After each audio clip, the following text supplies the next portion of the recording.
radio enthusiasts. Welcome to another video about early radio from the Roaring Twenties Antique Radio Museum.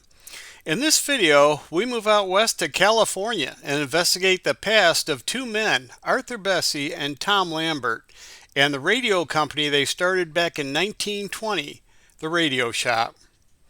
Arthur Ernest Bessie was born on July 9, 1879 in St. Catharines, a town in Ontario, Canada. His parents were Albert and Ada. When Bessie was 6 years old, his father Albert moved the family to Oakland, California. Albert would start his own poultry incubator business in 1899. Albert would later move the company to Sunnyvale, California. The Jubilee Incubator Company would turn out to be very successful, and Arthur's parents would become very prominent citizens in Sunnyvale. 1 year earlier, in 1898, Arthur Bessie would marry Bertha Raymond, whose family was from Crawfordsville, Indiana. Tom Lambert, Bessie's partner, had been a wireless operator in the Merchant Marines and also had experience in radio manufacturing. During World War I, he was the director of teaching at the Marconi Institute. At the beginning of 1920, Lambert was sales manager at the Colin B. Kennedy Company. Bessie had a ham radio station stocked with Kennedy radio equipment, so it's likely Bessie met Lambert while buying equipment for his own use. They decided to go into business together, and in 1920 they founded their radio company, the Radio Shop, at 229 North Sunnyvale Avenue. It would be one of the first technology companies in Silicon Valley. Bessie provided the financing, and Lambert provided most of the skill. Lambert would later design the Echophone receiver. The partners would be joined by Bessie's son, Ernest Howard Bessie, in their endeavor. A man named Frank Pratt was the shop foreman, and a Mr. Bernero was the chief tool and die maker. A young man named Joseph Capra ran the punch press and turret lathe. Arthur Bessie and his partner leased office space in the Bank of Italy building in San Jose, California, as a sales office.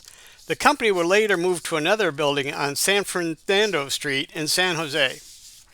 Bessie and Lambert obtained an Armstrong license for their business early on, and at the time only one other company on the West Coast had an Armstrong license. By late 1921, business was booming at the Radio Shop, which was swamped with orders. Along with their booming business, Lambert and Bessie were busy setting up the company's own radio station. On December 29, 1921, the government issued a limited commercial license with a call sign KJJ. The new radio station would broadcast on 360 meters, or approximately 833 kilohertz on the modern AM band. In those days, radio stations had to share a broadcast band with other stations, and it wasn't long before KJJ was sharing its frequency with 11 other stations in the San Francisco area. The Radio Shop's owners didn't put much effort into broadcasting, as initially they broadcast just twice a week for 45 minutes, and by late summer of 1922, they were broadcasting just 1 hour a week, from 8 to 9 p.m. on Thursday nights. KJJ stopped broadcasting shortly after the beginning of the year in 1923 and was officially gone on July 2, 1923. In early 1922, the Radio Shop had to stop taking new orders when the backlog grew to $750,000 worth of orders. Back in Sunnyvale, a new factory was built in just 6 weeks to accommodate all the business coming in. The factory would employ 200 workers producing 150 radios a day. The company continued to expand, opening a new factory in St. Louis, as was announced on the November 25, 1922 edition of Electrical World, which was a trade magazine. The same report announced that a new company was formed to take over the distribution of products manufactured by the Radio Shop. The new company, formed 3 months earlier, would be called the Echo Radio Corporation, and located in the International Life Building. The new company would be led by a man named A.B. Dorman. The Radio Shop name was eventually dropped. Its last models were advertised in 1925. The Leo J. Mayberg Company became a part owner of the company and changed its name to Echophone Company. The Mayberg Company was an electrical parts distributor with offices in San Francisco and Los Angeles. They had sold 2 models of receiver and a 2-stage amp under the Myco brand name. The company had also previously run 2 radio stations with the call signs KDN and KJY. The radio shop would continue to exist as a legal entity since the Armstrong license was non-transferable. The Echophone Company would go on to make radio sets under many names until 1930. The Echophone Company was sold to an attorney, Clem T. Wade, in late 1930. Wade ran the company out of Waukegan, Illinois until 1933. The company ceased operations and was sold to William J. Halligan in 1934. Halligan would use the remains of the Echophone Company to launch Hallicrafters. Radio Shop founder Arthur Bethsy and his wife Bertha went on to run a Mohawk gas station in the late 1920s and into the 1930s.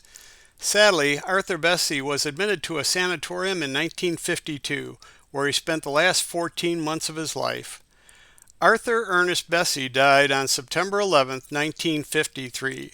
Arthur's son, Ernest Howard Bessey, died on August 21, 1969, at the age of 67.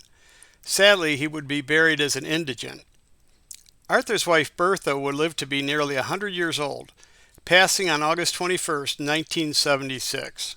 All the American-born Besseys are buried at the Alta Mesa Memorial Park in Palo Alto, California.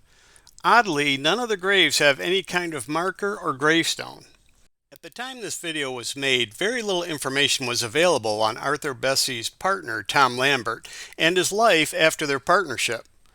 Arthur Bessey and Tom Lambert have long since passed, and the company they built no longer exists. However, both men and their company, the Radio Shop, remain an important part of radio's past. The radios they produce still exist today.